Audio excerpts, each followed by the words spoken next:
Hey guys, this is the Best of Hockey and I'm back with another video for you today. And today I'll be making my draft rankings predictions for the upcoming NHL draft. Now obviously we don't know when that is, but the draft lottery happened 2 days ago, which I'm sure almost all of us aren't happy with, especially me because I'm a Sens fan.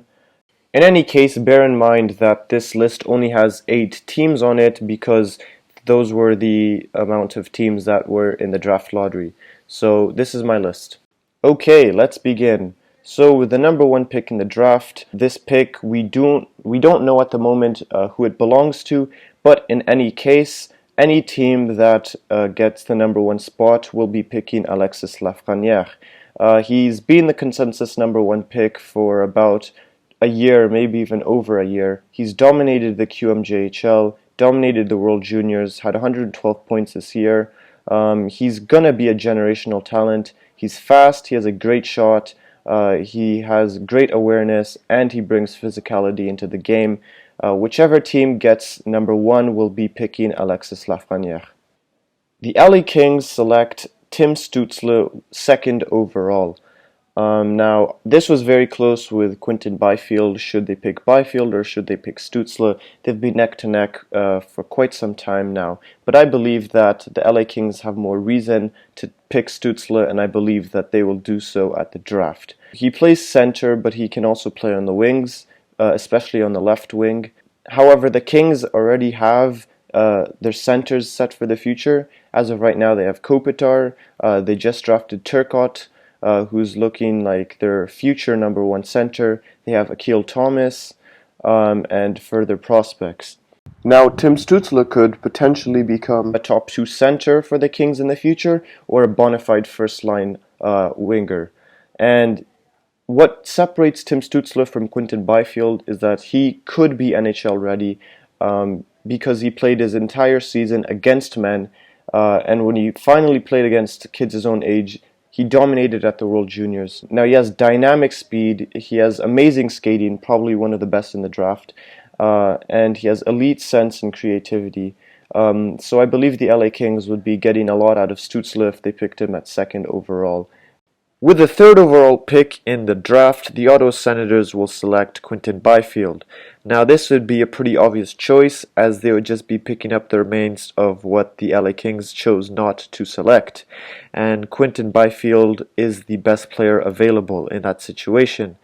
And even Pierre Dorion, the GM of the Ottawa Senators, stated that the 2nd and 3rd picks are in another tier of their own, and I believe that he was talking about Tim Stützle and Quinton Byfield.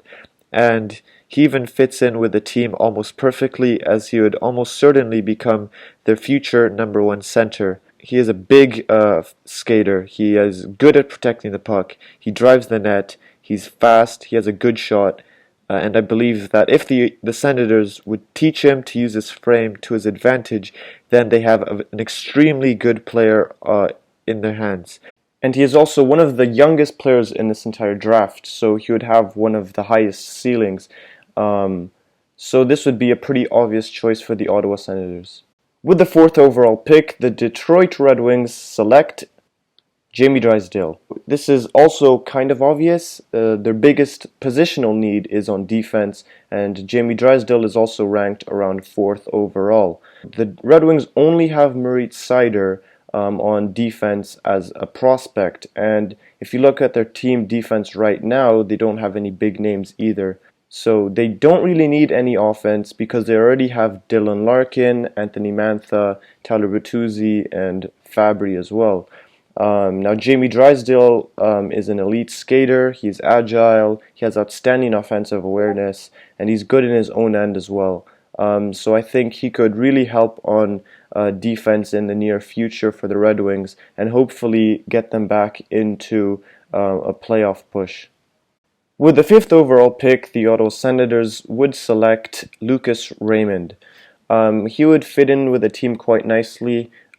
He plays left wing, but he also plays right wing, and I believe that the Senators would most likely play him on the right side. They would probably take him over someone like Rossi, even though he played in Ottawa this season, just because they have a lot of centers. They would have already selected Quinton Byfield earlier, and they already have Norris, White, and Brown that are coming up. Now on the right side, there isn't much. They only have Drake Batherson, so he would only have a little bit of competition, and he could probably have an immediate impact on the Senators as of next season, as he already has experience playing against men in the SHL. Now he has high-end hockey sense and creativity, and maybe even in the future, in the near future, he could be playing on a line with Tkachuk and Byfield. With the 6th overall pick, the Anaheim Ducks select Jake Sanderson. Now, this is a little bit controversial because the Ducks need help on every position, but in my opinion, I believe that they need defense the most. As they already have a future center in Trevor Zegras that they drafted last season, but they have no defensive prospects. And defensemen are also usually taken earlier than expected, so having Jake Sanderson at 6th is actually pretty likely. And they need all the help that they can get in front of Gibson, who is an amazing goalie but has no support.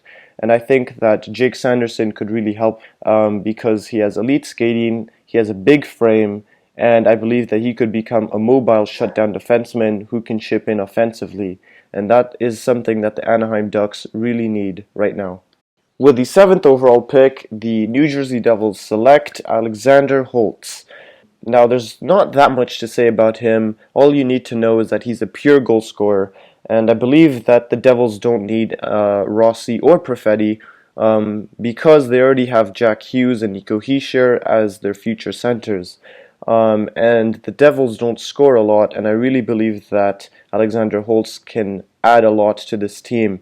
He has one of the best shots in the draft and one of the best work ethics as well, and that's something that the Devils can't pass up on.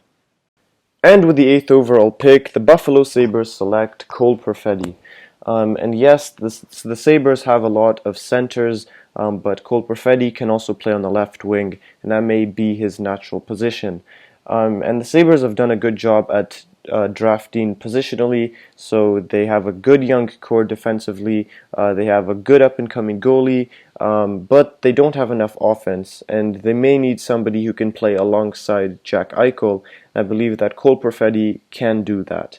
He has elite hockey senses and creativity, and he's a good goal scorer, and he is also very good at creating space for himself. Now, the only major issue that I can think of is his skating, as many have noticed that it's not the best. However, I still don't believe that that will be that much of an issue. I think that there's so much upside with Kol Perfetti that he'll be taken 8th overall by the Sabres. Anyways, that's all I have for you guys today. You guys probably have noticed that I don't have Marco Rossi or Anton Lundell or Yaroslav Askarov or even Jack Quinn on this list, but I really do believe that those are still phenomenal players that will probably be picked in the top 15. But anyways, thank you for watching this video. Make sure to leave a like, comment down below if you agree or disagree with me, leave some suggestions, and I'll catch you guys later.